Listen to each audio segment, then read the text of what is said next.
Jessa, huwag mong madungisan ng peking luha mo ang kabaong ni Papa. Ibenta mo na ang danggal mo. Pati ba naman ang huling lupang natitira sa atin, ninakaw mo pa? Layas, hindi ka na bahagi ng pamilyang ito. Ang boses na iyon ni Anton ay parang kulog na gumanap sa loob ng masikip na kapilya sa Davao. Tumigil ang pag-ikot ng mga bentilador at tila pati ang usok ng mga kandila sa paligid ng kabaong ni Mang Carding ay napatigil sa ere. Lahat ng mga kapitbahay, mga kamag-anak at pati na ang opisyal ng barangay na nakikiramay ay sabay-sabay na napalingon kay Jessa. Si Jessa ay nakalukod pa sa harap ng kabaong ng ama, hawak ang isang mangkok ng mainit na lugaw na balak, sana niyang ialay sa tabi ng litra, to ni Mang Carding. Isang tradisyong kinalakhan niya para sa mga yumao. Ngunit bago pa man niya mailapag ang mangkok, isang malakas na tulak ang tumama sa kanyang balikat. Aray! Napasigaw si Jessie habang bumubulusok siya sa sementadong sahig. Basag. Ang mangkok ay nagkapira-piraso at ang mainit na lugaw ay kumalat sa kanyang suot na itim na damit. Sa tabi niya, ang 8 taong gulang na si Kay ay napayakap sa kanyang binti, nanginginig sa takot. Nay, si Tito Anton po, galit! Bulong ng bata, ang mga mata ay puno na ng luha. Tumayo ka diyan, Jessa! Huwag kang mag-inarte na parang ikaw ang biktima. Sigaw muli ni Anton habang iminagayway ang ilang piraso ng papel. Kabababa lang ng desisyon ng korte kahapon na nanalo tayo sa lupain sa Kalinan. Tapos malalaman ko na binenta mo na pala ang buong taniman ng durian sa isang korporasyon? Ngayong umaga lang, Jessa, habang malamig pa ang bangkay ni Papa. Nalaki ang mga mata ni Jessa. Ano? Anong pinagsasabi mo, kuya? Hindi ko magagawa yan, lab. In 5 taon nating ipinaglaban ang lupang yan para kay Papa. Bakit ko ibebenta? Huwag mo akong makuya-kuya. Narito ang pirma mo. Narito ang selyo ng abogado. Inihagis ni Anton ang mga papel sa mukha ni Jessa. Ganyan ka ba kadesperada? Dahil ba kailangan mo ng pera para sa anak mong walang ama, kaya pati ang huling hininga ni Papa ay ginawa mong negosyo? Ang bawat salita ni Anton ay parang bawat hapdi ng mainit na lugaw sa kanyang balat. Ngunit mas masakit ang mga bulungan ng mga tao sa paligid. Grabe naman pala itong si Jessa. Akala ko ba siyang huwarang anak na nag-aalaga kay Carding? Bulong ng isang matandang babae na kapitbahay nila. Yun pala, hinihintay lang mamatay ang matanda para makuha ang mana. Napakawalang hiya. Sagot naman ng isa pa. Nararamdaman ni Jessa ang bigat ng hiya. Sa kulturang kinalakhan niya, ang mapagbintangan ka sa harap ng bangkay ng sarili mong magulang ay isang sumpa na habang buhay mong dadalhin. Tumingala siya at nakita ang kanyang tita Miranda na nakatayo sa likod ni Anton. Ang mukha nito ay balot ng pighati, ngunit may kakaibang kinang sa mga mata nito habang nakatingin sa kanya. Jessa? Iha. Malumanay ngunit mapait ang boses ni Tita Miranda. Pinagkatiwalaan ka namin. Ikaw ang humahawak ng lahat ng dokumento ni Carding dahil ikaw ang palaging nasa tabi niya sa ospital. Hindi namin akalain na habang hinihingalo ang tatay mo, nagagawa mo ng makipag-usap sa mga developer. Napakasakit, Jessa. Ang utang na loob mo sa pamilyang ito ay binaliwala mo. Tita, hindi totoo yan. Alam ninyo wala akong ibang hangad kundi ang gumaling si Papa. Pagmamakaawa ni Jessa, sinusubok ang abutin ang kamay ng tihen. Ngunit mabilis na umiwas si Miranda na tila ba ayaw madungisan ang kamay ng isang magnanakaw. Umalis na kayo. Malamig na utos ni Anton. Huwag mong hihintayin na kalad ka rin kita palabas ng puneraryang ito. Wala kang karapatang magluksa rito. Ang lupang pinaghirapan ni Papa, ninakaw mo sa amin. Layas! Pinuhat ni Jessa si Kay kahit nanginginig ang kanyang mga braso. Alam niyang wala siyang laban sa oras na ito. Ang galit ng mga tao ay parang apoy na handang tumupok sa kanya. Sa gitna ng ulan sa labas ng kapilya, naglakad si Jessa bitbit ang maliit na bag na naglalaman ng ilang gamit nila ni Kay. Wala siyang matuluyan. Ang bahay na tinitirhan nila ay bahagi ng lupang sinasabing na ibenta na. Sa bawat hakbang niya, palayo sa kabaong ng ama, nararamdaman ni Jessa ang isang malalim na uka sa kanyang puso. Paano ito nangyari?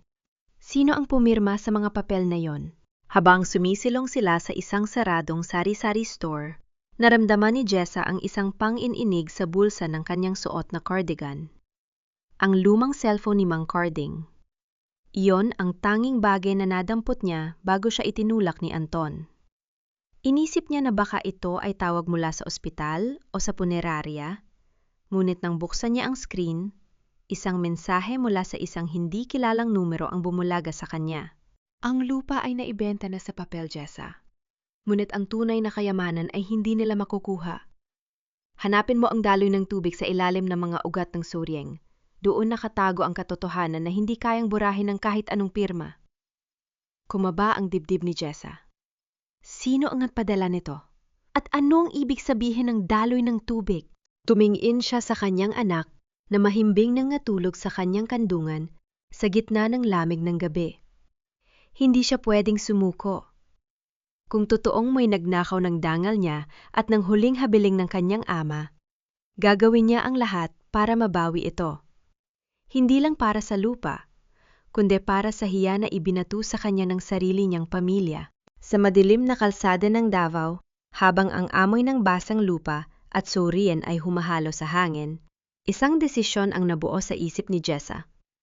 Babalik siya. Hindi bilang biktima, kundi bilang ang anak na magpapatunay na ang pag-ibig ng isang ama ay hindi kayang tumbasan ng kahit anong halaga ng salapi. Sa ilalim ng tumutulong bubong ng isang maliit na dampa sa gilid ng kalsada, pilit na pinagkakasya ni Jessa ang kanyang katawan para hindi mabasa ang natutulog na si Kay. Ang dampang yon ay pagmamay-ari ni Aling Marites, isang tindera ng gulay na naawa sa kanila nang makitang naglalakad sa dilim habang bumubuhos ang ulan. Pasensya ka na, Jessa. Ito lang ang maibibigay ko sa inyo. Alam mo naman ang asawa ko, ayaw na may ibang tao rito.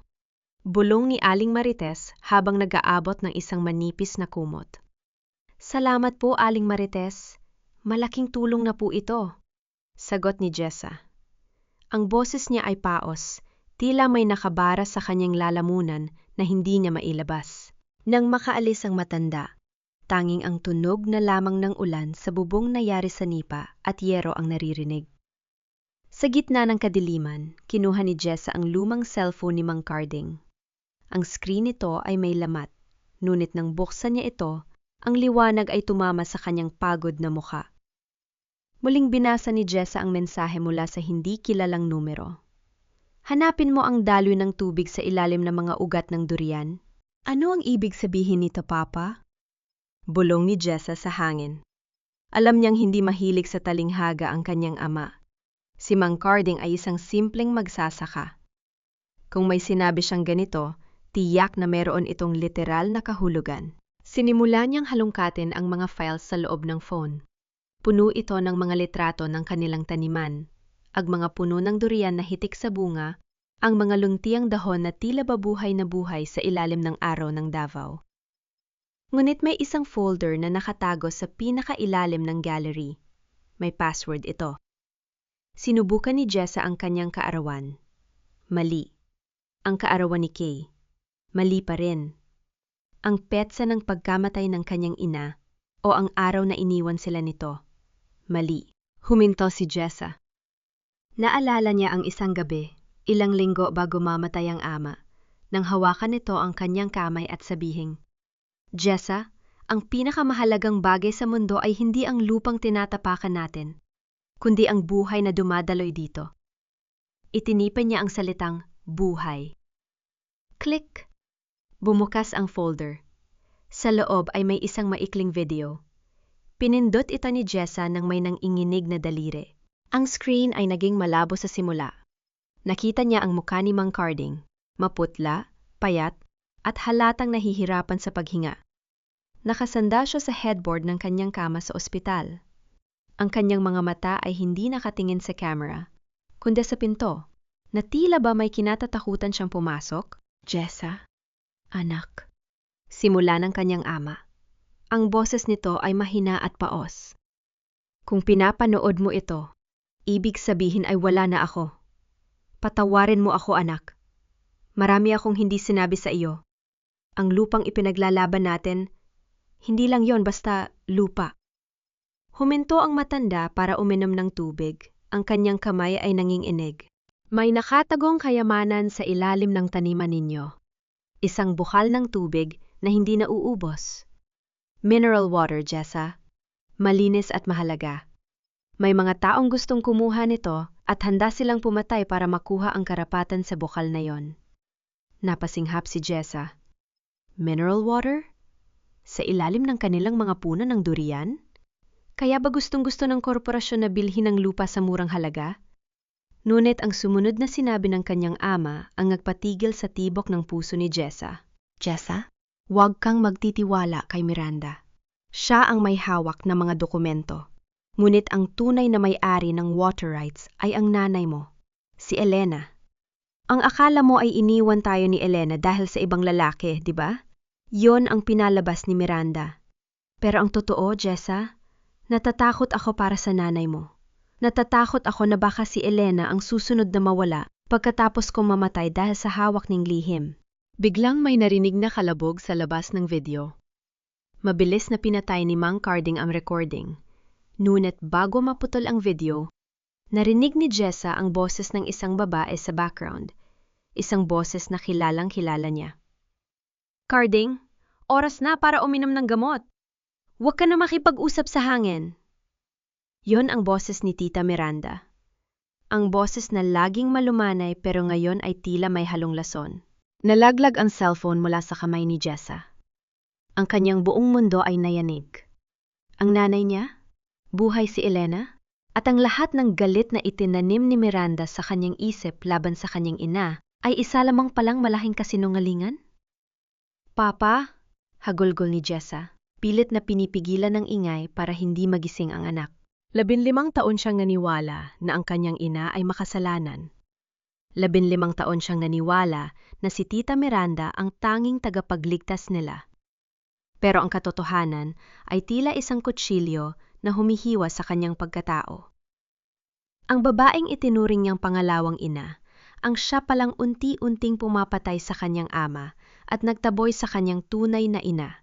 Sa dilim ng dampa, habang nararamdaman ang lamig ng gabi, ang takot ni Jessa ay napalitan ng isang nagbabagang galit. Hindi lagon lupa ang kinuha sa kanya. Kinuha rin sa kanya ang katotohanan tungkol sa kanyang pamilya. Biglang may narinig na yabag na mga paa sa labas ng dampa. May mga aninong gumagalaw sa ilalim ng ulan. May mga taong naghahanap sa kanya. At alam ni Jessa, hindi sila nareto para makiramay. Kay, gising! Bulong ni Jessa habang mabilis na isinisilid ang cellphone sa kanyang damit. Kailangan nating umalis, na yon na. Ang bawat tibok ng puso ni Jessa ay tila nakikipag-unahan sa bilis ng patak ng ulan sa bubong. Sa labas ng dampa ni Aling Marites, narinig niya ang kaluskus ng mga paa sa basang lupa at ang mahinang boses ng mga lalaking nag-uusap. Sigurado ka bang dito sila pumasok? Tanong ng isang lalaki. Ang boses ay pamilyar. Isa sa mga tauhan ni Anton sa sabungan. Dito lang ang pwedeng siluman sa paligid na ito. Hanapin niyo ang cellphone ng matanda. Sabi ni Ma Miranda, wag nating hahayaang makalabas ng Davao ang batang yan bitbit ang phone na yon. Sagot ng isa pa. Napayakap si Jessa ng mahigpit kay Kay. Alam ni Miranda. Alam ng tiyahin niya na nasa kanya ang ebidensya. Hindi lang lupa ang ninakaw sa kanya, kundi ang kaligtasan ng kanyang buhay. Nay, natatakot po ako. Bulong ni Kay. Ang maliit na boses ay nanginginig sa ilalim ng kumot. Shh! Huwag kang maingay, anak. Maglalaro tayo ng tago-taguan, okay? Kailangan nating maging tahimik na parang pusa. Bulong ni Jessa habang mabilis na isinisilid ang kanilang tsinela sa bag. Hindi sila pwedeng mag-iwan ng bakas. Sa tulong ng dilim at ng pamilyar na amoy ng lupang basa, dumaan si Jessa sa likurang bahagya ng dampa. Isang maliit na butas na natatakpan lamang ng sako. Habang gumagapang sila palabas, narinig niya ang malakas na pagbukas ng pinto sa harap. Aling Marites! Nasaan ang magnanakaw na si Jessa? Sigaw ng lalaki. Anong magnanakaw? Walang tao rito kundi ako. Matapang na sagot ng matanda. Kahit alam ni Jessa na nanginginig din ito. Hindi na hinintay ni Jessa ang susunod na mangyayari. Hawak ang kamay ni Kay Tumakbo siya patungo sa madilim na bahagi ng taniman ng saging. Ang putik ay dumidikit sa kanyang mga binti, at ang mga talahib ay sumusugat sa kanyang balat, ngunit wala siyang pakiramdam. Ang tanging nasa isip niya ay ang iligtas ang kanyang anak at hanapin ang katotohanan. Pagkalipas ng ilang oras na paglalakad sa gilid ng highway, nakarating sila sa isang terminal ng bus na puno ng mga taong naghihintay ng madaling araw na biyahe. Pagod, basa at gutom, naupo si Jessa sa isang sulok ng terminal, pilit na itinatago ang mukha sa ilalim ng kanyang basa pangbelo. Sa gilid ng kanyang kinauupuan, may nakitang lumang magazine na nakalapag sa bench. Ito ay isang business magazine mula sa nakaraang buwan. Balaksanan niyang gawin itong sapin sa upuan ni Kay, ngunit isang muka sa cover ang nagpatigil sa kanyang paghinga. Isang babaeng nasa edad 50, nakasuot ng mamahaling ternong puti, may mga perla sa leeg at may aura ng kapangyarihan. Ang pangalang nakasulat sa ilalim ay Madam Victoria, ang reyna ng industriya sa Mindanao. Ngunit hindi ang pangalan ang nagpagulat kay Jessa, kundi ang mga mata, ang gutis ng ilong, ang maliit na nuna sa gilid ng labi. Ang mga katangiang iyon ang mukhang palagi niyang nakikita sa kanyang mga panaginip simula nung bata pa siya. Nay, bakit po umiiyak ang litrato ni Lola? Tanong ni Kay habang nakaturo sa magazine. Doon lang namalaya ni Jessa na pumatak na pala ang kanyang luha sa mukha ng babae sa cover. Hindi siya umiiyak, Kay. Baka nabasa lang ng ulan. Pagsisinungaling ni Jessa. Pero ang totoo, ang puso niya ang umiiyak. Si Elena, ang kanyang ina na sinabi ni Miranda na sumama sa ibang lalaki at nagpakalunod sa bisyo sa Maynila. Ang ina na sinumpa ni Anton dahil di umano ay nagnakaw ng pera ni Mang Carding bago umalis. Narito siya. Mukhang matagumpay, mayaman, at makapangyarihan sa ilalim ng pangalang Victoria. Bakit, Nay? Bakit mo kami iniwan kung ganito ka na pala kayaman? Bulong ni Jessa. May halong sakit at pananabik ang bawat salita. Naalala niya ang sinabi ng ama sa video. Ang tunay na may-ari ng water rights ay ang nanay mo, si Elena. Ngayon ay nagdudugtong-dugtong na ang lahat sa isip ni Jessa. Hindi lang basta lupa ang habol ni Miranda. Habol nila ang yaman na nakatago sa ilalim ng lupa at ang tanging susi para makuha yon ay ang pirma ni Elena. At dahil nawawala si Elena, gumawa si Miranda ng paraan para palabasing si Jessa ang nagbenta ng lupa gamit ang peking dokumento o kaya ay isang lihim na kasunduan. Kaya anak, makinig ka, sabi ni Jessa habang hinahawakan ang magkabilang balikat ng anak. Pupunta tayo sa isang malayong lugar. Hahanapin natin si Lola. Yung nasa picture po, Nay? Totoo po ba siyang Lola? Tanong ng bata na may halong pag-asa. Oo, anak. At hihingi tayo ng tulong sa kanya. Kinuha ni Jessa ang lahat ng natitirang pera sa kanyang pitaka. Sapat lang ito para sa 2 tiket patungo sa General Santos City, kung saan matatagpuan ang main office ng korporasyon ni Madam Victoria. Habang umaakyat sila sa bus, lumingon si Jessa sa direksyon ng kanilang baryo. Ang sikat ng araw ay nagsisimula ng sumilip sa mga bundok ng Davao. Miranda, Anton, akala ninyo ay tapos na ako. Akala ninyo ay naitapon nyo na ako sa putikan, isip ni Jessa habang mahigpit na hawak ang magazine sa kanyang dibdib. Pero hindi nyo alam, ang putik na itinapon nyo sa akin ang magiging tuntungan ko para abutin ang hustisya. Cliffhanger. Nang umandar ang bus, nakita ni Jessa sa bintana ang isang itim na sasakyan na pumarada sa terminal. Lumabas dun si Anton, may hawak na radyo at galit na tumitingin sa bawat pasaherong sumasakay. Nagtama ang kanilang paningin sa loob ng 1 segundo bago tuluyang humarurot ang bus paalis. Malamig ang hangin nanggagaling sa mga aircon ng dambuhalang gusali ng Victoria Enterprises sa General Santos City. Ngunit para kay Jessa, ang lamig na iyon ay tila mga karayom na tumutusok sa kanyang balat. Nakatayo siya sa gitna ng marangyang lobby, suot ang kanyang itim na damit na may mansa pa ng natuyong lugaw at putik mula sa Davao. Sa tabi niya, si Kay ay nakahawak ng mahigpit sa dulo ng kanyang kamay. Ang mga mata ng bata ay puno ng pagkamangha at takot sa ganda ng paligid. Excuse me, miss. Sabi ko sa inyo, hindi pwedeng pumasok ang walang appointment. Sabi ng receptionist na nakataas ang kilay. Pinasadahan nito ng tingin ang itsura ni Jessa, mula sa kupas na shinel hanggang sa magulong buhok. At wala kaming kilalang Elena rito. Madam Victoria ang pangalan ng CEO namin. Pakiusap, miss. Sabihin mo lang sa kanya na ang anak ni Carding, ang anak niya mula sa Davao ay narito. Isagsandali lang, pagmamakaawa ni Jessa. Ang boses niya ay nanginginig sa pagod matapos ang mahabang biyahe. Guard! Tawag ng receptionist, hindi na pinatapos si Jessa. Pakilabas na itong mga ito, nakakaabala sa mga kliyente. Eksaktong papalapit na ang dalawang security guard nang bumukas ang pribadong elevator sa gilid ng lobby. Lumabas doon ang isang grupo ng mga taong nakasuot ng barong at suit. Sa gitna nila, nangingibabaw ang babaeng nasa cover ng magazine. Si Madam Victoria. Ang kanyang bawat hakbang ay puno ng otoridad. Ngunit nang magtama ang kanilang paningin, nakita ni Jessa ang isang saglit na pagtigil sa paghinga ng babae. Ang mga mata ni Victoria ay lumaki, at ang kamay nito na may hawak na mamahaling bag ay bahagyang nanginig. Nay, bulong ni Jessa.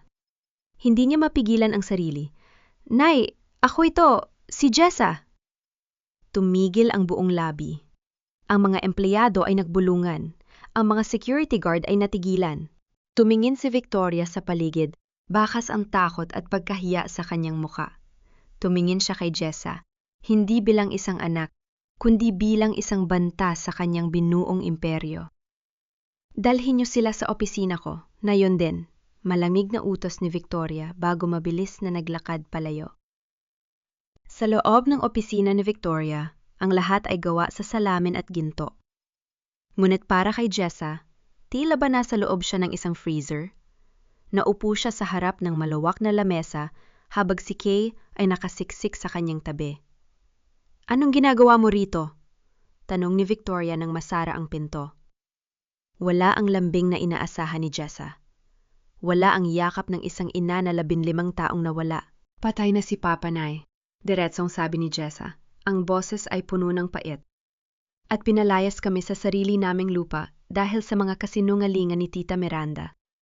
Sabi ni Papa sa video na iniwan niya, ikaw ang may hawak ng karapatan sa tubig sa ilalim ng lupa namin. Napahawak si Victoria sa kanyang no. Sana ay hindi ka na lang pumunta rito, Jessa. Sana ay nanatili na lang kayo sa Davao. Bakit? Tanong ni Jessa. Unti-unting umaapaw ang galit sa kanyang dibdib. Dahil ba nakakahiya kaming tignan? Dahil ba sisirain namin ang imahe mo bilang Madam Victoria? Nay, 15 taon kaming nagdusa.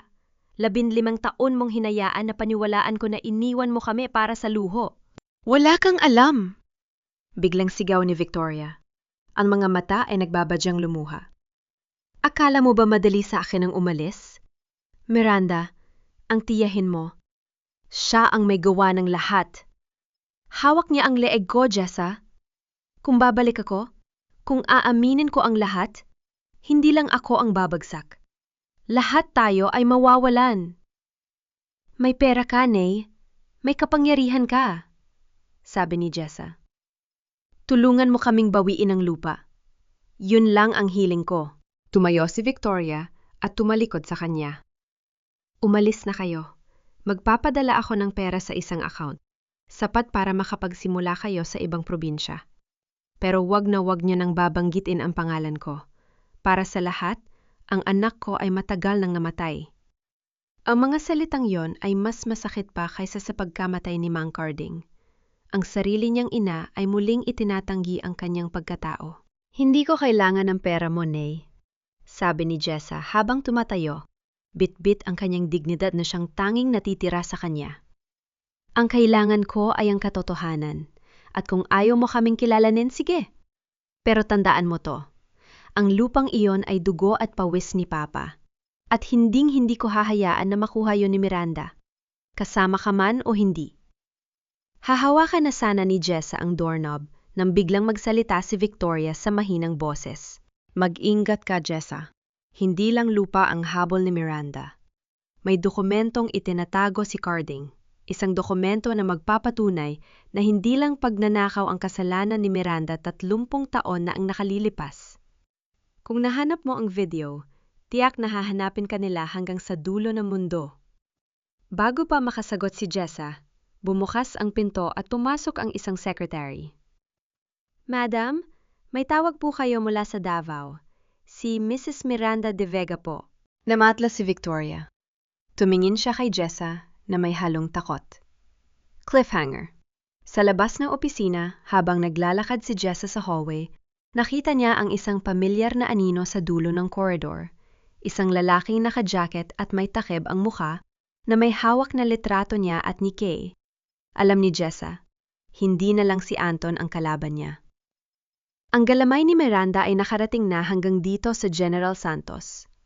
Nagtatago ang araw sa likod ng makakapal na ulap ng General Santos City na tila ba ayaw saksihan ang tensyong namumuo sa isang maliit at liblib na parke malapit sa terminal. Doon, sa ilalim ng isang matandang puno ng nara, naghihintay ang isang puting SUV. Nakaabang sa labas ng sasakyan si Tita Miranda. Suot niya ang kanyang mamahaling shades at abaniko tila isang donyang napadpad sa maling lugar. Nang makita niya si Jessa na papalapit, bit-bit si Kaye, isang matamis, ngunit nakakakilabot ng ngiti ang sumilip sa kanyang mga labi. Jessa, iha! Napakalayo naman ang narating mo para lang magbakasyon? Bungad ni Miranda. Ang boses niya ay malumanay, ngunit bawat salita ay parang hapdi ng asin sa sugat. Paano niyo kami nahanap? Tanong ni Jessa. Inilagay niya si Kay sa kanyang likuran, pilit na itinatago ang pang-ing-inig ng kanyang mga kamay. Ang pamilya Jessa ay parang isang malaking sapot. Kahit saan ka pumunta, mararamdaman ko ang bawat galaw mo. Sagot ni Miranda habang naglalakad pabalik-balik. At alam ko rin na galing ka sa opisina ni Victoria. O mas tamang sabihing ni Elena. Napatigil si Jessa. Kung alam nyo, ibig sabihin ay alam nyo ring tapos na ang laro nyo. Alam ko na ang totoo tungkol sa water rights. Alam ko na ang panlulokong ginawa nyo kay Papa. Tumawa ng mahina si Miranda. Isang tawang walang katuwaan. Katotohanan? Iha, ang katotohanan ay hindi nakakabusog. Ang katotohanan ay hindi makakapag-aral kay Kay. Kinuha ni Miranda ang isang check mula sa kanyang bag at iniabot ito kay Jessa. 5 milyong piso. Sapat na yan para makapagsimula ka sa Maynila. Ibigay mo lang sa akin ang lumang cellphone ni Carding at ang lahat ng kopya ng video na sinasabi mo. Pagkatapos nun, malaya ka na. Tiningnan ni Jessa ang check. 5 milyon. Isang halagang hindi niya kailanman nakita sa buong buhay niya. Ngunit bago pa man siya makapagsalita, tumunog ang cellphone ni Miranda na nasa loob ng kanyang bag. Dahil sa lakas ng pagkaka-loudspeaker nito, narinig ni Jessa ang boses ng isang lalaki. Miranda, nasaan na ang pera? Sabi ng mga tauhan ni boss, kung hindi mo mababayaran ng utang ni Anton sa kasino ngayong gabi, ang lupa sa Davao ang kukunin nila. Huwag mo kaming paikutin! Mabilis na pinatay ni Miranda ang tawag. Ang kanyang muka ay namutla at napalitan ng put. Ngunit huli na, naintindihan na ni Jessa ang lahat. Kaya niya ba ibinibenta ang lupa ni Papa para pambayad sa utang ni Kuya Anton? Tanong ni Jessa, ang boses ay puno ng panghahamak. Ginamit niyo ang huling hininga ni Papa para lang isalba ang isang sugarol? Napakasama niyo, tita. Ang velvet glove ni Miranda ay tuluyan ng natanggal. Ibinaba niya ang kanyang shades at tumitik ng nanilisik kay Jessa. Masama? Ginagawa ko ito para sa pamilyang ito. Si Anton ang lalaki. Siya ang magdadala ng pangalan natin. Ikaw? Isang hamak na tagatinda lang ang bulaklak. Sigaw ni Miranda. Inihablot niya ang tseke at pinunit ito sa harap ni Jessa. Kung ayaw mo sa maayos na usapan, dadaanin natin sa paraang alam ko. Banta ni Miranda habang lumalapit sa mukha ni Jessa. Ngayong oras na ito, tumatawag na ang mga tauhan ko sa barangay sa Davao. Ibabalita nila ang katotohanan na pinabayaan mo ang tatay mo habang hinihingalo, na ninakawan mo ang pamilya at tumakas kabitbit ang mga mahahalagang dokumento. Walang maniniwala sa inyo, sagot ni Jessa. Talaga? Sino ang papaniwalaan nila? Ang isang respetadong negosyante na nag-alaga sa pamilya ng 30 taon o ang isang anak na biglang naglaho matapos mamatay ang ama? Numisi si Miranda. At huwag mong kalimutan, Jessa. Ang pagnanakaw ng cellphone ay isang krimen. Pwede kitang ipakulong sa harap mismo ng anak mo. Isipin mo, Jessa, paano si Kay kung nasa loob ka ng rehas? Napatingin si Jessa kay Kay. Ang bata ay umiiyak na at nakakapit sa kanyang binti. Iyon ang pinakamasakit na bahagi. Ang gamitin ang kanyang anak para patahimikin siya. May 15 minuto ka para mag-isip, sabi ni Miranda habang sumasandal sa kanyang SUV. Ibigay mo ang phone o itatawag ko na sa pulis ang kinaroroonan mo bilang isang wanted criminal. Cliffhanger. Habang nakatayo si Jessa sa ilalim ng puno, nanginginig sa galit at takot, biglang may isang motorsiklo ang huminto sa likuran nila. Ang rider ay hindi nagtanggal ng helmet, ngunit may iniabot itong maliit na papel kay Jessa bago mabilis na humarurot paalis. Nakasulat sa papel, "Huwag kang bibigay. Ang tubig ay hindi nagsisinungaling. Pumunta ka sa lumang balon sa likod ng simbahan." Tumingin si Jessa kay Miranda, at pagkatapos ay sa papel. Isang desisyon ang kailangang gawin sa loob ng ilang segundo.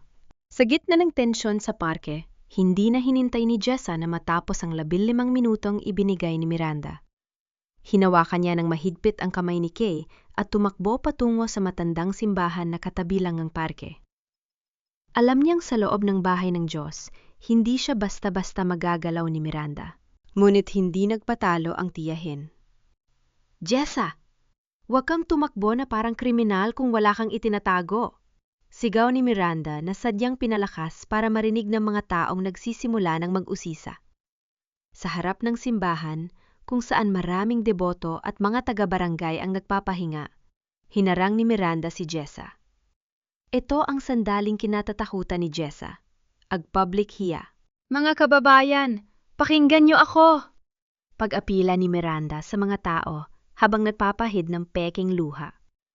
"Itong pamangkin ko! Matapos namin kupkupin at tulungan ang tatay niya sa ospital, ninakawan kami. Kinuha ang mga papeles ng lupa at tumakas. Nayon pati ang anak niya, idinasamay sa pagtatago." Nagsimulang magbulungan ang mga tao. May mga kumuha ng cellphone para kumuha ng video. Ang kahihiyan ay parang tubig na unti-unting lumulunod kay Jessa.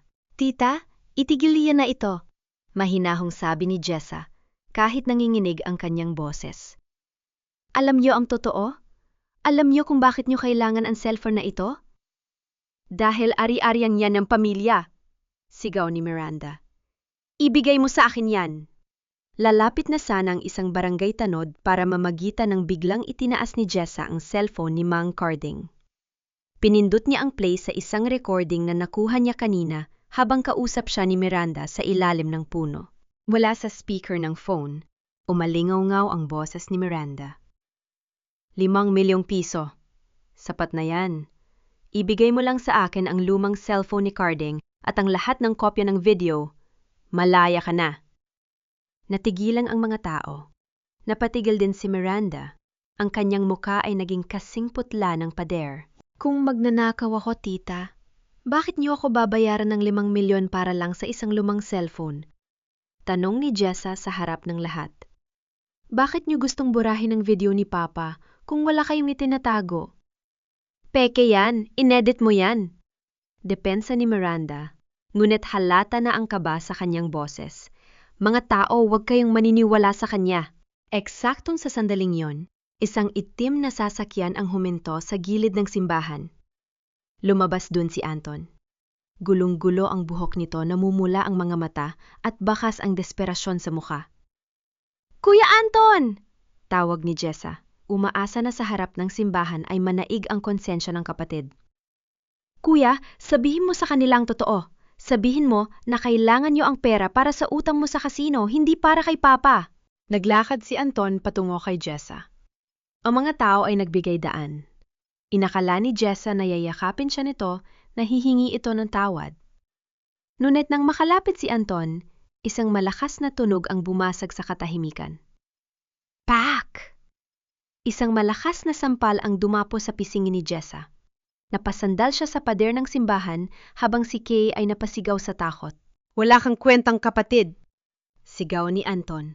Ang boses ay puno ng pot. Dahil sa pagmamatigas mo, mapapahamak tayong lahat. Ibigay mo ang phone kay Tita Miranda kung ayaw mong ako mismo ang bumasag sa mukha mo rito. Naramdaman ni Jessa ang lasa ng dugo sa kanyang labi. Ang sakit ng sampal ay wala kumpara sa sakit ng pagkakanulo ng sarili niyang dugo. Tumingin siya kay Anton at pagkatapos ay kay Miranda, na ngayon ay nakang-isi na ng matagumpay. Kita niyo na? Sabi ni Miranda sa mga tao. Kahit ang sarili niyang kapatid, hindi na siya masikmura. Jessa, huling pagkakataon, ang phone. Sa gitna ng kanyang kalugmukan, naramdaman ni Jessa ang maliit na papel na ibinigay ng rider kanina na nasa loob ng kanyang palad. Ang tubig ay hindi nagsisinungaling. Tumingala si Jessa. Sa likod ni Miranda, nakita niya ang isang matandang babae na nakatayo sa anino ng pintuan ng simbahan. Nakasuot ito ng belo, ngunit kilala ni Jessa ang tindig na yon. Si Madam Victoria. O si Elena, ang kanyang ina.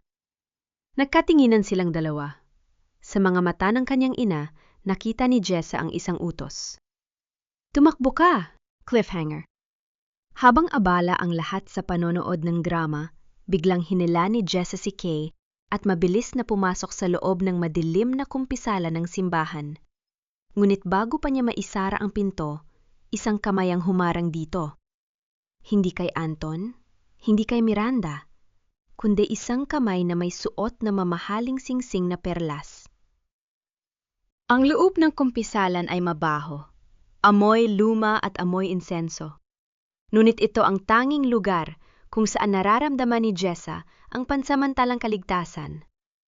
Sa kabilang panig ng manipis na kahoy na may mga butas-butas, naupo ang anino ng babaeng humarang sa pinto. Huwag kang lilingon, Jessa, bulong ni Madam Victoria. Ang kanyang boses ay nanginginig, malayo sa matapang na CEO na nakita ni Jessa sa lobby ng Victoria Enterprises. Naririnig mo ba ang mga yabag sa labas? Hinahanap ka na ni Miranda at Anton. Bakit niyo ako tinutulungan ngayon, Nay? Nung nasa opisina niyo ako, itinaboy niyo ako. Pait na tanong ni Jessa habang niyayakap si Kay na tahimik na umiiyak sa kanyang tabi. Dahil kahit anong gawin kong pagtatago, ang dugo mo ay dugo ko rin. Buntong hininga ni Victoria. Makinig ka ng mabuti, walang oras. Akala mo ba ay nanalo si Miranda sa korte kaya nakuha niya ang lupa? Hindi, Jessa. Ginamit niya ang sakit ng tatay mo. Nung mga huling buwan ni Carding, si Miranda ang bumibili ng lahat ng gamot niya, di ba? Napatigil si Jessa. Naalala niya ang bawat gabi sa ospital. Tuwing gabi, bago matulog si Mang Carding, palaging may dalang baso ng tubig at isang kulay asul na tablet at si Tita Miranda. Sabi ni Tita, bitamina raw yon para lumakas ang puso ni Papa. Bulong ni Jessa. Hindi bitamina ang ibinigay niya, sabi ni Victoria. At narinig ni Jessa ang pagpatak ng luha ng kanyang ina sa kabilang panig.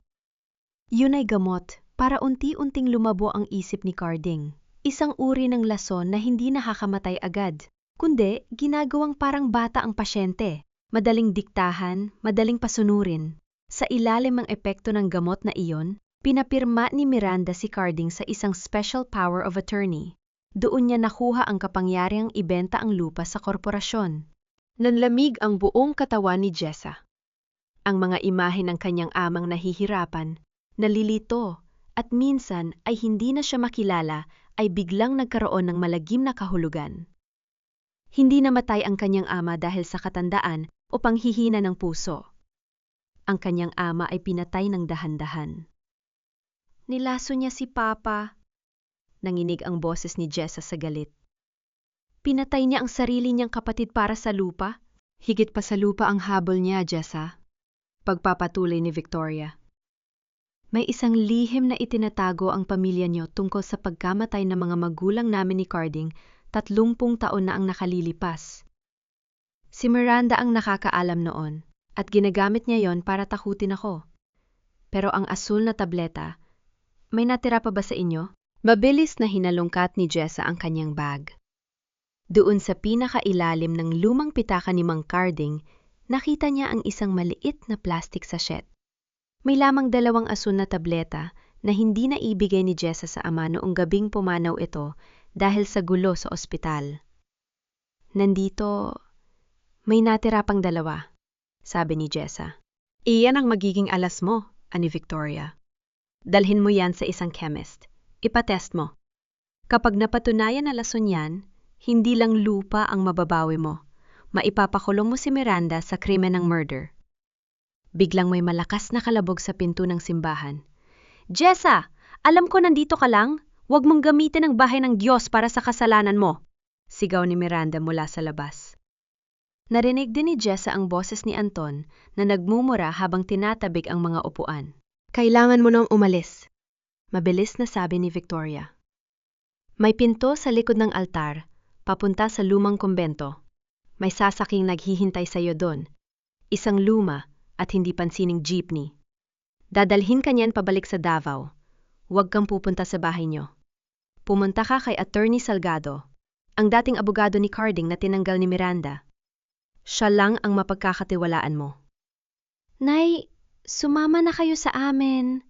Pagmamakaawa ni Jessa. Hindi pa pwede, Jessa. Kailangan ko pang harapin ang mga galamay ni Miranda rito para hindi sila makasunod sa inyo. Pero tandaan mo, huminto si Victoria. At sa unang pagkakataon, naramdaman ni Jessa ang haplos ng daliri ng ina sa mga butas ng kumpisalan. Mahal kita, anak. Patawarin mo si nanay kung naging mahina ako. Bago pa makasagot si Jessa, narinig niya ang pag-alis ni Victoria sa kabilang panig. Walang oras para mag-alinlangan. Binuhat ni Jessa si Kay at mabilis na lumabas ng kumpisalan, patungo sa anino ng altar habang naririnig ang papalapit na mga yabag ni Anton. Nang makarating sila sa likod ng simbahan, nakita niya ang lumang jeepney na sinasabi ni Victoria. Ngunit bago sila makasakay, napansin ni Jessa ang isang pamilyar na bote ng gamot na nakalagay sa upuan ng driver. May nakadikit na note. Ito ang reseta na ginamit ni Miranda. Hanapin mo ang bote ka sa kalinan. Doon nagmula ang lahat. Cliffhanger. Habang paandar ang jeepney, lumingon si Jessa at nakita niya si Miranda na nakatayo sa tuktok ng hagdan ng simbahan, nakatingin ng diretso sa kanya habang may hawak na cellphone. May kung anong sinabi si Miranda sa kabilang linya at ilang segundo lang, napansin ni Jessa na may 2 motorsiklo na agad na sumunod sa kanilang jeepney. Hindi pa tapos ang takbuhan at ang lason sa baso ay simula pa lamang ng mas malalim na krimen.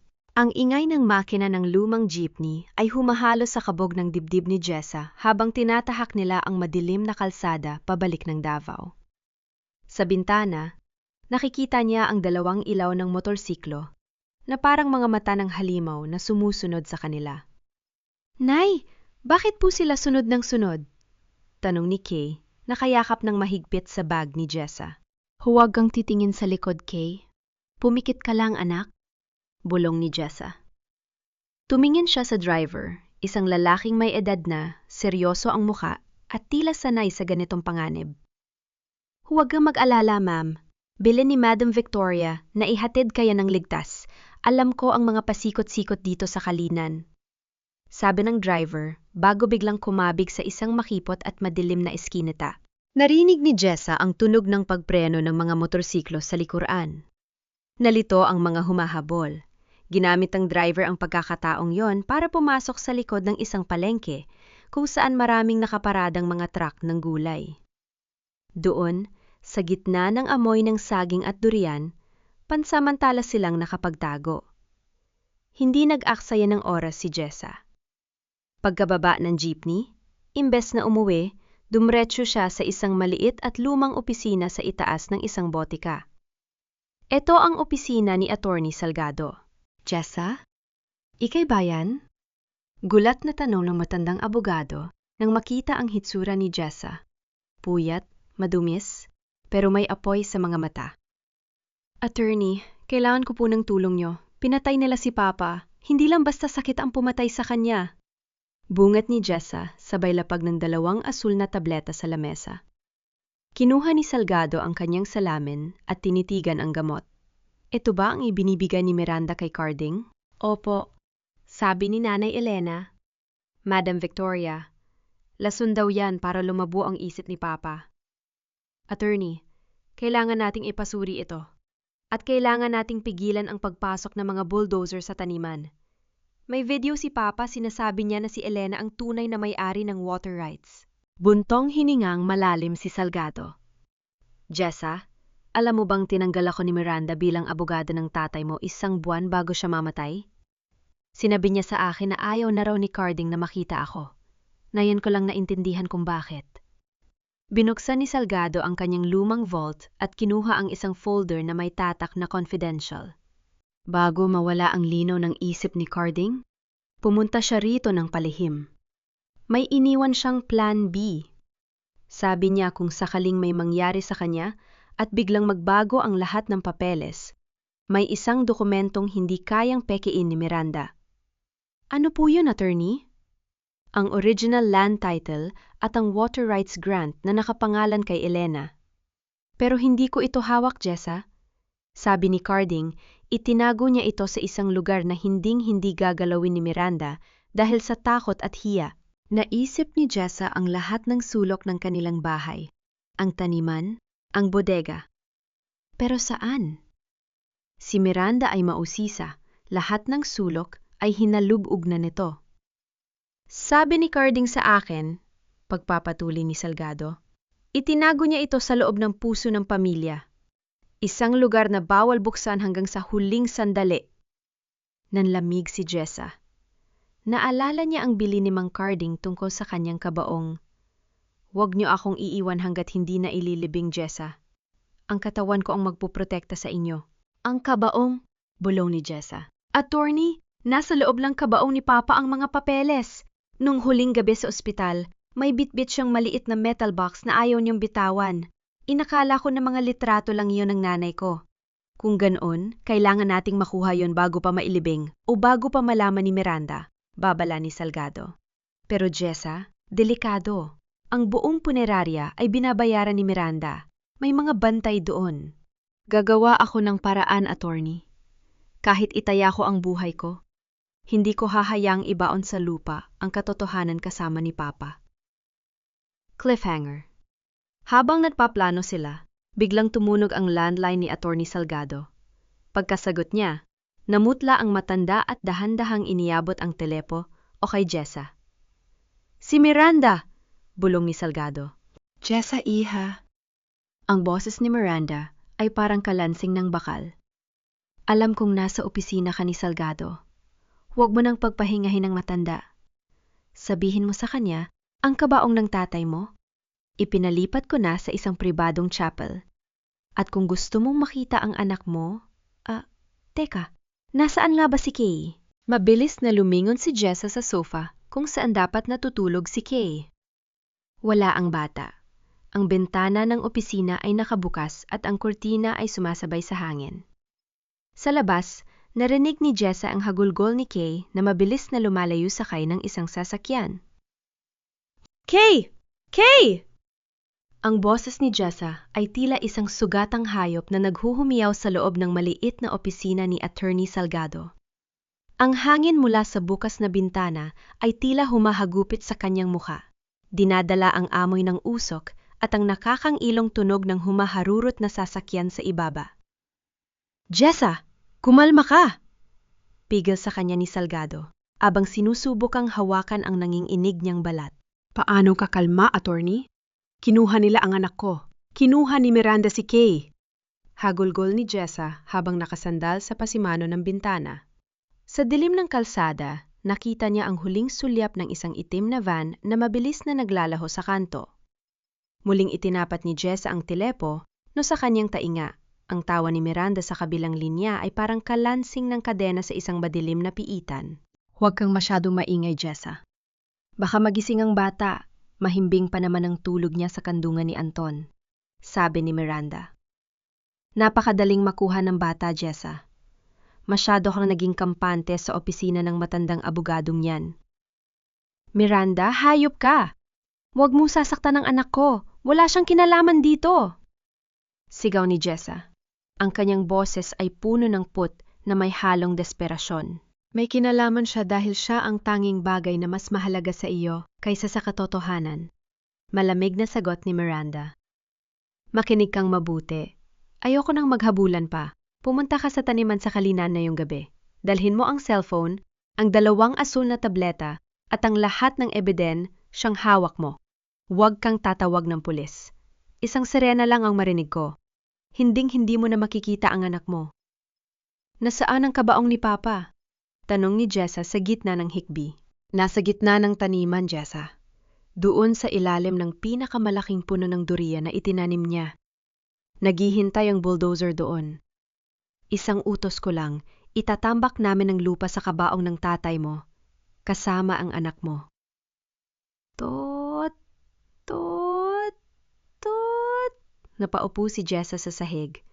Ang kanyang buong pagkatao ay tila gumuho. Tumingin siya kay Attorney Salgado na ngayon ay nagmamadali ring magligpit ng gamit. Attorney, kailangan kong pumunta. Hindi ko pwedeng ipahamak si Kay. Sabi ni Jessa habang pinupunasan ang kanyang luha gamit ang dulo ng kanyang damit. Jessa, bitag ito. Hindi ka bibitawan ni Miranda ng buhay kapag nakuha na niya ang gusto niya. Babala ni Salgado. Pero may paraan tayo. Ang mga asul na tableta, kinuha ko na ang litrato at naisend ko na sa isang kaibigan kong doktor sa General Hospital. Meron na tayong digital record. Hindi sapat yan, attorney. Kailangan ko ang anak ko. Kinuha ni Jessa ang kanyang bag. Sa loob nito, naramdaman niya ang matigas na bagay, ang cellphone ni Mang Carding. Binuksan niya muli ang video ng ama. Pinanood niya ang huling 3 segundo na paulit-ulit niyang nilalaktawan dahil sa sobrang sakit. Sa huling bahagi ng video, bago pumasok si Miranda sa kwarto, may ibinulong si Mang Carding. Jessa, ang susi, nasa ilalim ng kwintas ni Kay. Nanlaki ang mga mata ni Jessa. Ang silver locket na suot ni Kay, yun ang huling regalo ni Mang Carding sa apo noong kaarawan nito. Ang akala ni Jessa ay litrato lang nila ang laman yon. Ngunit ngayon ay naintindihan na niya. Ang locket ang susi sa metal box na nasa loob ng kabaong. Miranda, akala mo ay ikaw ang may hawak na lahat ng alas. Bulong ni Jessa. Ang takot sa kanyang mga mata ay napalitan ng isang mapanganib na tapang. Agad siyang lumabas ng opisina at kumaripas ng takbo patungo sa kalsada. Pumara siya ng isang taxi. Habang bumabaybay sila patungo sa Kalinan, kinuha ni Jessa ang kanyang sariling phone at nag-type ng isang mensahe para kay Madam Victoria. Nay, kinuha nila si Kay. Papunta ako sa taniman. Kung may katiting ka pang pagmamahal sa amin, gawin mo na ang dapat mong gawin. Ito na ang huling laban para kay Papa. Nang makarating ang taxi sa boundary ng taniman, nakita ni Jessa ang malalakas na ilaw ng mga bulldozer. Ang amoy ng nabubulok na durian at usok ng makina ay humahalo sa malamig na hangin ng gabi. Sa gitna ng malawak na lupain, nakita ni Jessa ang kabaong ni Mang Carding na nakapatong sa isang tumpok ng lupa. Sa tabi nito, nakatayo si Anton na hawak si Kay at si Miranda na tila isang reynang naghihintay ng kanyang alipin. Cliffhanger. Habang naglalakad si Jessa patungo sa kanila, narinig niya ang malakas na ugong ng bulldozer na nagsisimulang umandar. Itinaas ni Miranda ang kanyang kamay, senyalas para sa driver na itulak na ang lupa patungo sa kabaong. Ibigay mo ang phone, Jessa, o panuuring mong malibing ang alaala ng tatay mo kasama ang kinabukasan ng anak mo. Sigaw ni Miranda. Ngunit bago pa makahakbang si Jessa, isang malakas na busina ng mga sasakyan ng pulis at isang convoy ng mga itim na SUV ang bumulaga mula sa madilim na bahagi ng taniman. Hindi lang pulis ang dumating, kundi ang buong puwersa ni Madam Victoria. Ang nakakabinging ingay ng mga sirena ay humalo sa dagundong ng makina ng bulldozer na tila isang dambuhalang hayop na handang lumamon sa lahat ng alaala ni Mang Carding. Ang alikabok mula sa tuyong lupa ng taniman ay bumalot sa paligid, dahilan upang magmukhang mga anino ang mga taong nagtatagisan ng lakas sa ilalim ng liwanag ng mga headlights. Hinto! Itigil ang makina! Sigaw ng isang opisyal ng pulis sa pamamagitan ng megaphone. Ngunit si Miranda, na tila wala na sa katuwiran at nilamunan ng desperasyon, ay humarap sa driver ng bulldozer. Huwag kang makinig sa kanila! Ituloy mo! Itambak mo ang lupa! Sigaw niya. Ang kanyang boses ay nanginginig sa galit. Anton, hawakan mo ang bata! Walang lalapit! Si Anton, na nanginginig ang mga kamay habang hawak ang umiiyak na si Kay, ay napatingin sa paligid. Ang mga SUV ni Madam Victoria ay nakapalibot na sa kanila. Bumukas ang pinto ng pinakagitnang sasakyan at lumabas si Victoria. Hindi na bilang isang takot na babae, kundi bilang isang inang handang makipaglaban hanggang kamatayan. Miranda, bitawan mo ang apo ko! Sigaw ni Victoria. Ang kanyang boses ay umalingaw-ngaw sa buong taniman. Elena? Mumisi si Miranda, isang mapait at baliw na ngiti. Narito na ang reyna ng mga taksil. Gusto mo ang apo mo? Ibigay mo sa akin ang lahat ng dokumento ng water rights. Ibalik niyo sa akin ang lupa. Naglakad si Jessa patungo sa gitna, sa pagitan ng kanyang ina at ng kanyang mga kaaway. Hawak niya ang cellphone ni Mang Carding at ang maliit na sachet ng asul na tableta. Kuya Anton, makinig ka sa akin! Sigaw ni Jessa, nakatitig ng diretso sa mga mata ng kapatid. Tignan mo ang hawak mo. Si Kay yan, ang kaisa-isang apo ni Papa na minahal niya ng higit sa buhay niya. Papayag ka ba na maging kasangkapan sa pagpatay sa sarili mong dugo? Jessa, kailangan ko ang pera. Bulong ni Anton. Ang mga mata ay puno ng pighati. Papatayin ako ng mga pinagkakautangan ko. Hindi pera ang ibibigay sa iyo ni Miranda, kuya. Kamatayan din ang ibibigay niya sa iyo kapag nakuha na niya ang gusto niya. Itinaas ni Jessa ang asul na tableta. Tignan mo ito, kuya. Naalala mo ba ang bitamina na palaging ipinapainom ni tita kay Papa gabi-gabi? Hindi yun gamot sa puso. Lason yun. Nilason niya si Papa para lumabo ang isip niya at mapiritang pumirma sa mga papeles. Napatigil si Anton. Tumingin siya kay Miranda at pagkatapos ay sa asul na tableta. Naalala niya ang mga gabing nakikita niyang namimilipit sa sakit ang ama habang si Miranda ay nakatingin lang ng malamig. Totoo ba, tita? Tanong ni Anton. Ang kanyang boses ay naging malalim at puno ng banta. Huwag kang maniniwala sa kanya. Nagsisinungaling siya, sigaw ni Miranda. Hindi siya nagsisinungaling, Anton, sabat ni Victoria habang lumalapit. May kopya kami ng reseta mula sa butika sa Kalinan. Alam namin ang lahat, Miranda. Pati ang ginawa mong pagpatay sa mga magulang namin ni Carding, 30 taon na ang nakalilipas para lang makuha ang mana. Ginamit mo ang parehong lason, di ba? Ang katahimikan ay tila isang mabigat na kumot na bumalat sa buong lugar. Ang driver ng bulldozer ay pinatay ang makina at bumaba na tatakot na madamay sa isang kasong murder. Sa isang iglap, tila nagdilim ang paningin ni Miranda. Nilabas niya ang isang maliit na patalim mula sa kanyang bag at itinutok ito kay Kay. Walang lalapit.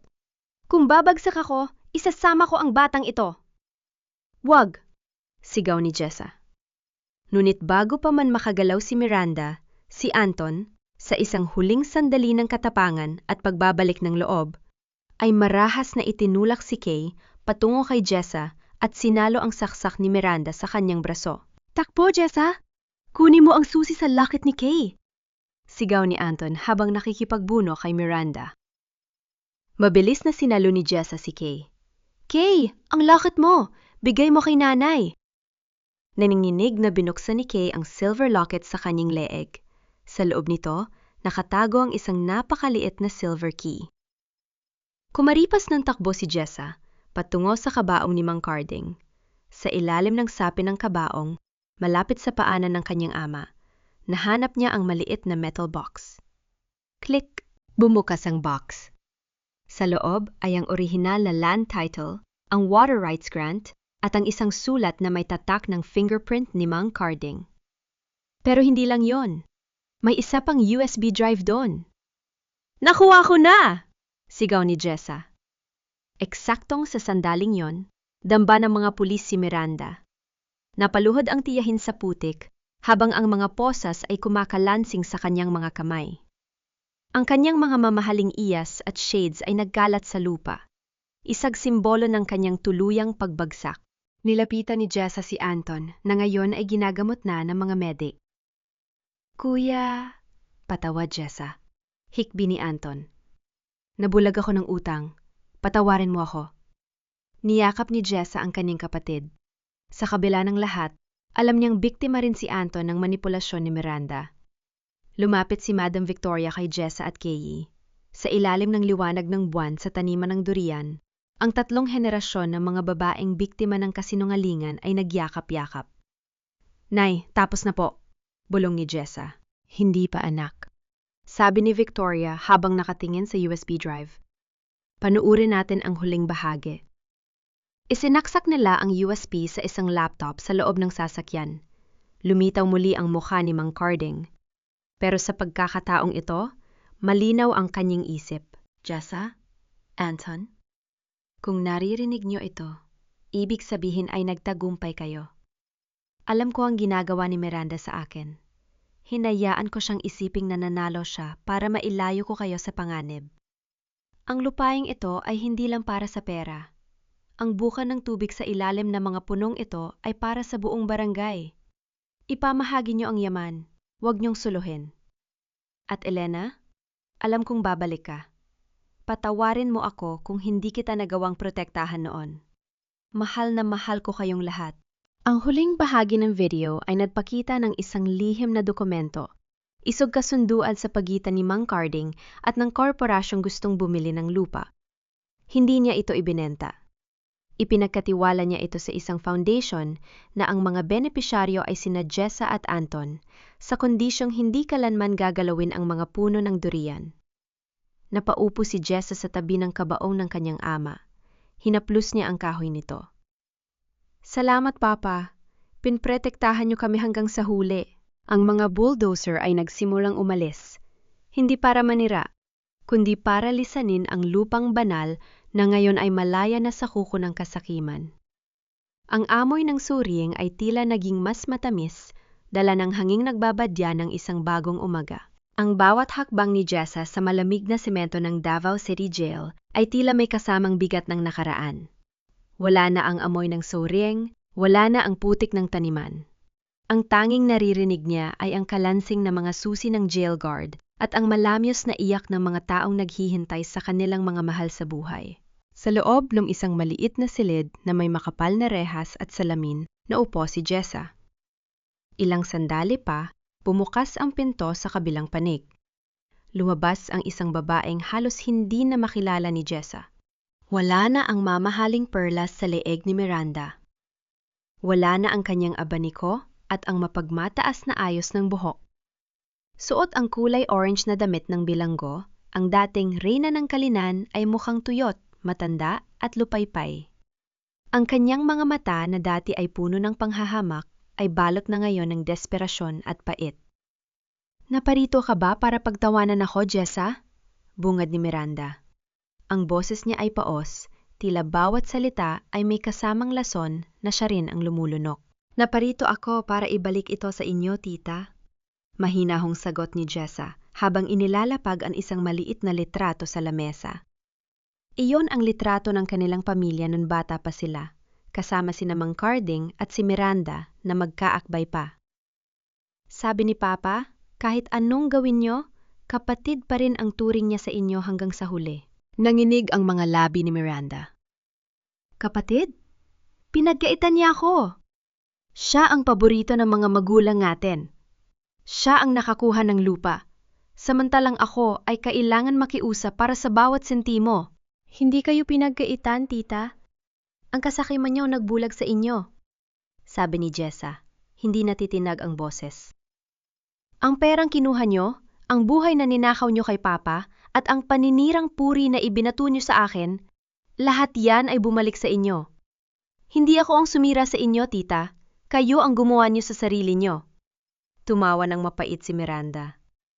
Akala mo ba ay nanalo ka na? Habang buhay mong dadalin ang dungis na ibinigay ko sa pangalan mo. Mali kayo. Numiti si Jessa, isang ngiting puno ng kapayapaan. Ang hiya na ibinaalot niyo sa akin ay tinanggal na ng katotohanan. Ang buong barangay, ang buong Davao, alam na kung sino ang tunay na biktima. At ang lupa ni Papa, hindi ko yung ibebenta. Doon itatayo ang foundation para sa mga batang nangangailangan ng edukasyon. Ang prang gagamitin ay mula sa bukal ng tubig na pilit niyo ring ninakaw. Tumayo na si Jessa. Ayaw na niyang ubusin ang kanyang oras sa isang taong ayaw humingi ng tawad.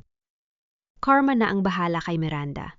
At ang pinakamabigat na parusa ay ang mabulok sa kulungan na walang sinumang kamag-anak ang dumadalaw, maliban sa taong pinakakinamumuhian niya.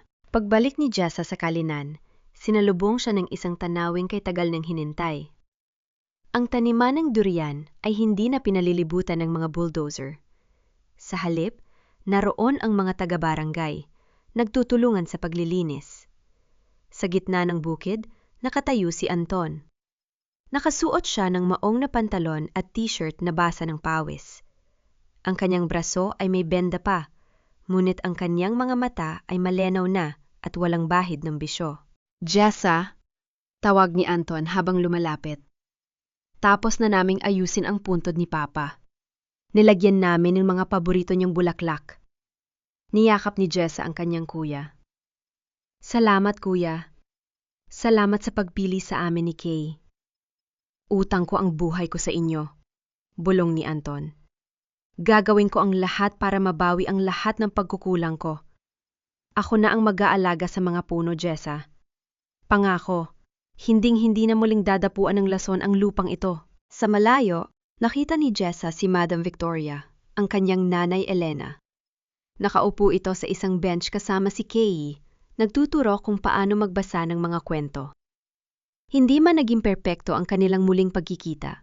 Alam ni Jessa na ang bawat sugat ay unti-unti nang naghihilom. Nilapitan ni Jessa ang kanyang ama sa huling hantungan nito. Isang simpleng puntod sa ilalim ng puno ng durian na pinakapaborito nito. Ang hangin ay humihihip ng malakas, dala ang halimuyak ng mga bulaklak at ang malamig na tubig mula sa bukal. Papa, naririnig niyo ba? Bulong ni Jessa habang hinahaplos ang krus. Ang tubig ay dumadaloy na para sa lahat. Wala nang takot, wala nang lihim. Ang pamilyang sinira ng kasakiman, binuo niyo muli sa pamamagitan ng inyong pagmamahal. Naramdaman ni Jessa ang isang mainit na haplos sa kanyang balikat. Paglingon niya, naroon ang kanyang nanay, ang kanyang kapatid at ang kanyang anak. Ang 4 na piraso ng isang pusong matagal nga nagkawatak-watak, na yon ay buo na muli. Wala nang hiya, wala nang sumpa. Ang tanging natitira ay ang biyaya ng Davao, ang lupang hindi kailanman nagsisinungaling sa mga taong marunong magpahalaga sa tunay na yaman. Sa ilalim ng sikat ng araw, tila kumaway ang mga dahon ng suring. Ang katarungan ay nakamit, ang karma ay naibigay, at ang kapayapaan ay tuluyan ng nanahan sa puso ng babaeng minsan ay itinapon. Ngunit ngayon ay reyna na ng sarili niyang kapalaran. Isang taon ang mabilis na lumipas. Ang amoy ng hinog na durian ay muling humahalimuyak sa buong Kalinan. Ngunit sa pagkakataong ito, wala na ang bigat ng pighati. Ang dating lupang tigang sa pag-ibig ay isa ng masaganang paraiso. Sa bukana ng taniman, isang malaking arko ang nakatayo na may nakasulat na Bukal ng Pag-asa, Carding's Legacy. Si Jessa ay nakatayo sa gitna ng mga puno, suot ang isang simpleng bestidong puti. Hindi na siya ang babaeng madungis at basang-basa sa ulan na pinalaya sa lamay ng sariling ama. Ang kanyang tindig ay puno ng danggal. Ang kanyang balat ay tila nagnaningning sa ilalim ng sikat ng araw ng Davao. Nay! Halika na po, kakain na tayo! Tawag ni Kay. Ang 8 taong gulang na bata ay masiglang tumatakbo sa damuhan. Suot ang kanyang uniforme sa paaralan. Hindi natakot ang mababakas sa kanyang mga mata, kundi ang kagalakan ng isang batang lumalaking may seguridad at pagmamahal. Sa ilalim ng malaking puno ng nara, nakalatag ang isang mahabang lamesa para sa isang budol fight. Naroon si Anton, na ngayon ay mas malakas at masigla. Siya ang tumatayong tagapamahala ng taniman, at tuwing hapon ay nagtuturo siya sa mga kabataang taga-barangay tungkol sa tamang pag-aalaga ng lupa. Ang kanyang dating bisyo ay tuluyan ang napalitan ng dedikasyon sa pamilya. Katabi niya si Nanay Elena. Wala na ang maskara ni Madam Victoria. Bagamat nananatili ang kanyang talino sa negosyo na nakakatulong sa pagpapalago ng foundation, mas pinipili na niya ngayon ang maging isang simpleng lola. Siya ang nagluluto ng paboritong tinola ni Mang Carding tuwing linggo. "Jessa, iha, halika na, lumalamig ng pagkain," tawag ni Elena habang may ngiti sa mga labi na umaabot hanggang sa kanyang mga mata.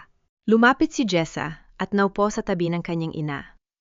Tiningnan niya ang paligid, ang mga scholars ng kanilang foundation na masayang nag-aaral sa ilalim ng mga puno, ang mga gripo ng tubig na malaya nagbibigay ng mineral water para sa buong komunidad, at ang kanyang pamilyang sa wakas ay buo na.